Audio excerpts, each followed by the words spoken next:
Hello दोस्तों, मैं संजीत कुमार।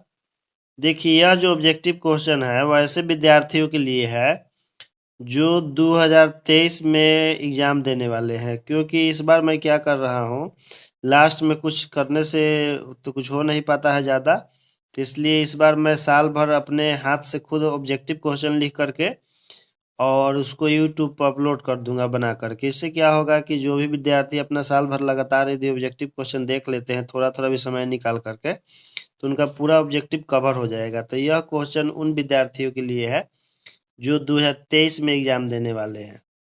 तो चलिए हो जाइए तैयार। तो पहला क्वेश्चन है कि स्थिर विद्युत के अंतर्गत कौन नहीं आता है। तो देखिए, स्थिर विद्युत के अंतर्गत में आपका विद्युत धारा नहीं आता है, तो इसका सही आंसर हो गया आपका सी। और क्वेश्चन नंबर अगला है कि परमाणु का आकार लगभग कितने कोटि का होता है। तो 10⁻⁻15 की कोटि का होता है, जो कि सब 10⁻10 मीटर की कोटि का होता है, जो कि इसमें नहीं है। तो एक एंगस्ट्रम 10⁻10 के बराबर होता है। तो यह हो जाएगा। परमाणु के मध्य भाग को कहते हैं तो हम लोग नाभिक कहते हैं। और परमाणु के नाभिक का आकार का कोटि लगभग कितना होता है। तो परमाणु के नाभिक का आकार 10⁻⁻15 मीटर होता है। तो उसका सही आंसर बी हो जाएगा। और परमाणु के नाभिक के पदार्थ का घनत्व कितना होता है। तो 2.29 गुना 10⁻17 kg प्रति मीटर क्यूब होता है। और अगला क्वेश्चन आपका है कि सीजीएस पत्ती में इलेक्ट्रॉन के आवेश का मान कितना होता है। तो इसका मान आपका होता है 4.8 गुना 10⁻10, जो कि बी में है। और अगला क्वेश्चन आपका है कि आवेश का परिमाण कभी भी नहीं हो सकता है। तो आवेश का परिमाण कभी भी ऋणात्मक नहीं हो सकता है, तो इसका बी आंसर हो जाएगा आपका। और प्रकृति में सबसे न्यूनतम आवेश किसका होता है। तो एक इलेक्ट्रॉन का आवेश होता है। और इसके बाद है कि प्रकृति में सबसे न्यूनतम आवेश का मान कितना होता है। तो 1.6 गुना 10⁻⁻19 कूलम के बराबर होता है, जो कि आपको आंसर बी होगा।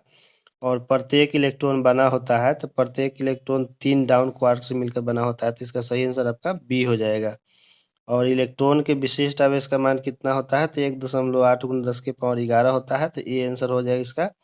12 नंबर है कि प्रोटॉन के विशिष्ट आवेश का मान कितना होगा।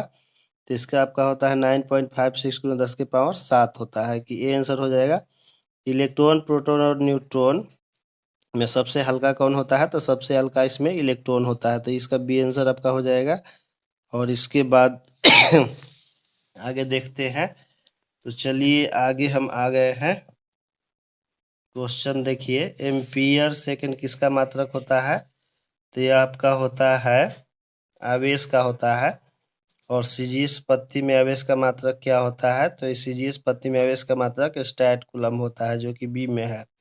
और क्वेश्चन अगला है कि जब कांच के छड़ को रेशम के धागा से घर्षण कराया जाता है तो किसके द्रव्यमान में कमी होता है। तो देखिए, जब कांच के छड़ को रेशम के धागा से रगड़ा जाता है तो कांच के छड़ से कुछ इलेक्ट्रॉन निकल के रेशम के धागा में चला जाता है। तो कांच के छड़ में इलेक्ट्रॉन की कमी हो जाती है, तो उसके द्रव्यमान में कांच के छड़ में इलेक्ट्रॉन की कमी हो जाती है, जिससे उसके द्रव्यमान में कमी आ जाएगी।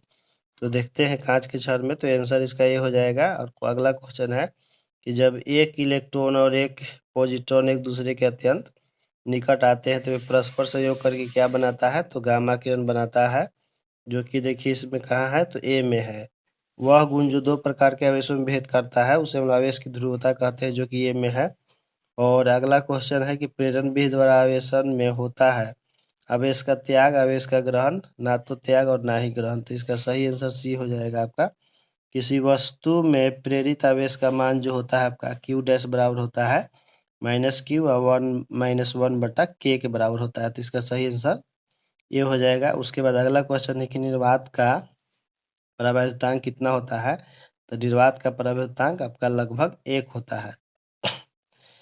इसके बाद है कि कुचालक पदार्थ का अपेक्षिक प्रवाहिता कितना होता है। तो कुचालक पदार्थ का अपेक्षिक प्रवाहिता जो होता है आपका हमेशा 1 से अधिक होता है, तो इसका सही आंसर डी हो जाएगा।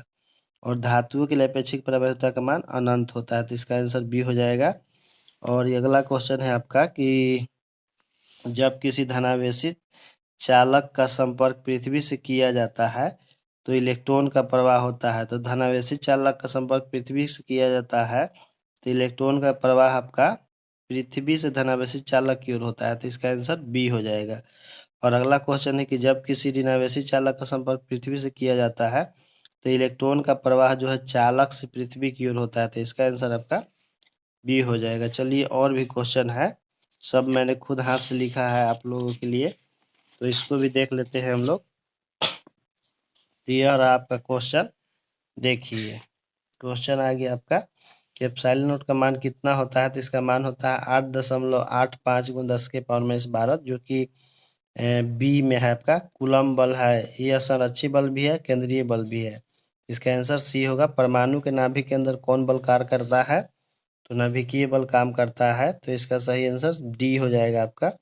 प्रकृति में सबसे मजबूत बल कौन है, तो नाभिकीय बल होता है।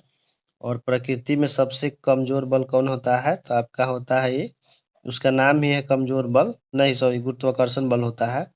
और 10⁻⁻15 से कम दूरी पर कौन सा बल काम करता है, तो नाभिकीय बल काम करता है। और निर्वात में 1 मीटर की दूरी पर स्थित दो एकांक आवेश के बीच में कितना बल लगता है, तो 9 × 10⁻9 न्यूटन का बल लगता है।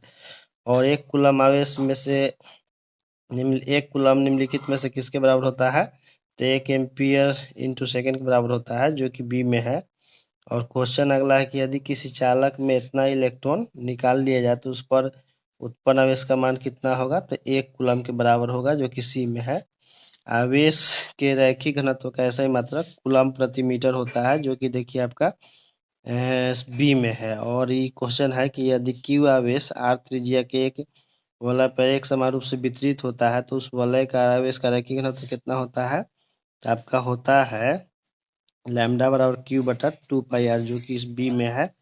इसके बाद देखिए अगला क्वेश्चन है आपका, अगला क्वेश्चन है कि आवेश का पृष्ठ घनत्व किसके बराबर होता है, तो ये आपका होता है कुल आवेश बटा क्षेत्रफल के बराबर होता है।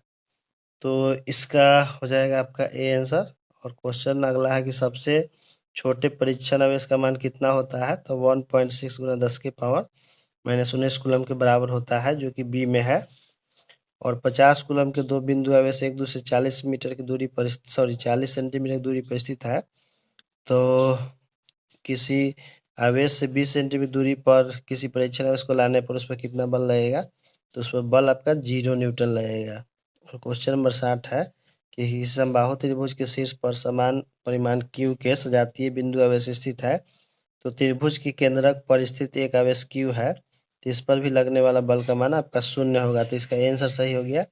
और क्वेश्चन अगला है कि 1 माइक्रोकूलम और 5 माइक्रोकूलम के दो आवेश परस्पर लगने वाले बलों का परिमाण का अनुपात बताया। तो इसका 1:1 होता है, जो कि सी में है।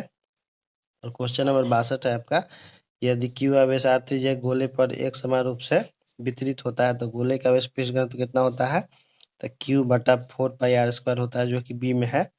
किसी आवेश क्यू को दो भागों में किस अनुपात में बांटा जाए कि निश्चित दूरी पर उनके बीच प्रतिकर्षण बल का मान महत्तम होगा, तो 1:1 के अनुपात में बांटने पर महत्तम होता है।